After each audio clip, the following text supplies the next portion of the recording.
बच्चे से लेकर बड़े सभी ये सोया कबाब के फैन हो जाएंगे। ये इतना टेस्टी बने हैं कि कोई भी नॉनवेज कबाब को टक्कर दे सकती है। सब्सक्राइब कीजिए श्रीतमास किचन को और बेल बटन में ज़रूर क्लिक कीजिए नए नए रेसिपीज सबसे पहले देखने के लिए। नमस्कार दोस्तों, कैसे हो आप? मैं हूँ श्रीतमा और आप सभी का मेरी किचन में बहुत बहुत स्वागत है। तो आज हम बनाएंगे सोयाबीन के कबाब। इसे बनाना बहुत ही आसान है और ये बनेगी खाने में बहुत ही टेस्टी।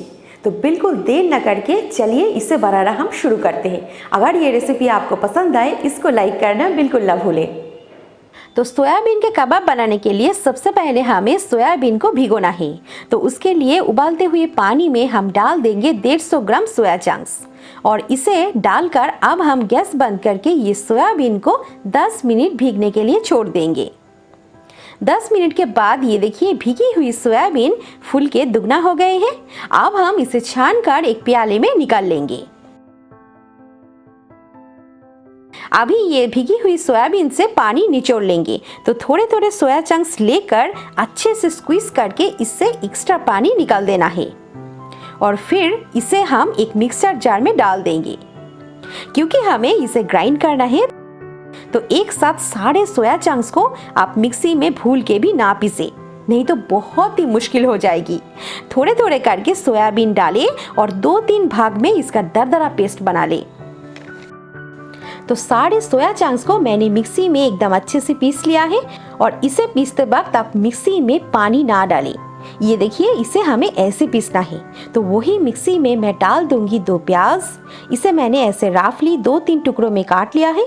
इसके साथ 10-12 लहसुन की कलियां, आधा इंच अदरक के टुकड़े और 3 हरी मिर्ची। तो इन सब को मिक्सी में डाल के अब हम इनके पेस्ट बनाएंगे। चाहे तो आप सोयाबीन के साथ भी इन्हें एक साथ ग्राइंड कर सकते हैं। और प्याज अदरक लहसुन के पेस्ट को अब हम ये पिसी हुई सोयाबीन में डाल देंगे। इसके बाद यहाँ पे हम थोड़े से मसाले ऐड करेंगे। 1/3 छोटा चम्मच हल्दी पाउडर, आधा छोटा चम्मच कश्मीरी लाल मिर्च पाउडर, डालेंगे 1 छोटा चम्मच आमचूर पाउडर। इसके बाद हम डालेंगे एक खास चीज, ये मैंने थोड़े से खड़े गरम मसालों को कूट लिया है। तो ये कुटी हुई गरम मसाला को इसमें डाल देंगे। आप चाहे तो गरम मसाला पाउडर भी डाल सकते हैं। 2 बड़े चम्मच चावल का आटा डाल देंगे। 3 से 4 बड़े चम्मच बेसन डाल देंगे और एकदम लास्ट में यहाँ पे हम डालेंगे स्वाद अनुसार नमक।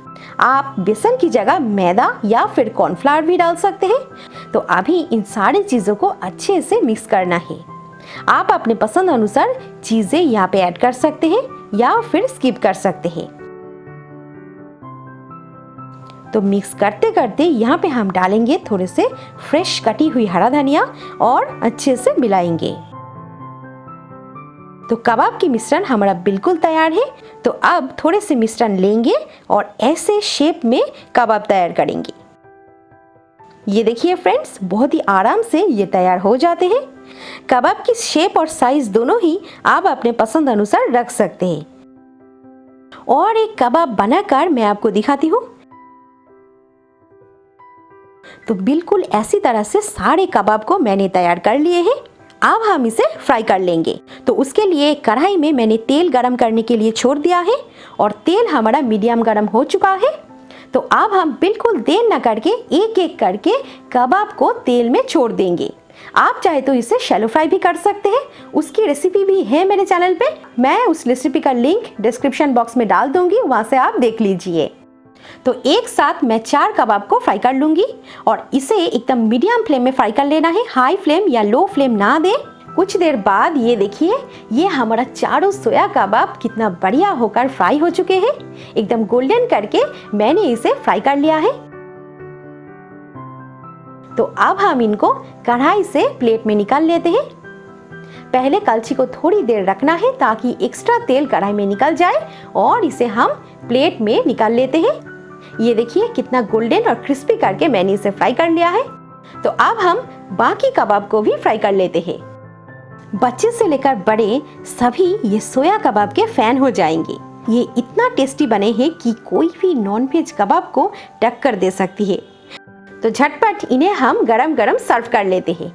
ये सुपर क्रिस्पी और टेस्टी सोया कबाब को मैं सर्व करूंगी स्पाइसी और तीखी ग्रीन चटनी के साथ। ये रेसिपी अगर आपको पसंद आए इसको लाइक करना बिल्कुल ना भूलें। शेयर करें ये ज़बरदस्त रेसिपी को आपके फ्रेंड्स और फैमिली के साथ। तो ऐसे नए नए रेसिपी देखने के लिए आज ही सब्सक्राइब कर लीजिए श्रीतमास किचन को। तो मिलते हैं बहुत जल्द एक नए रेसिपी के साथ, और तब तक के लिए मेरी चैनल को देखते रहिए। Thank you.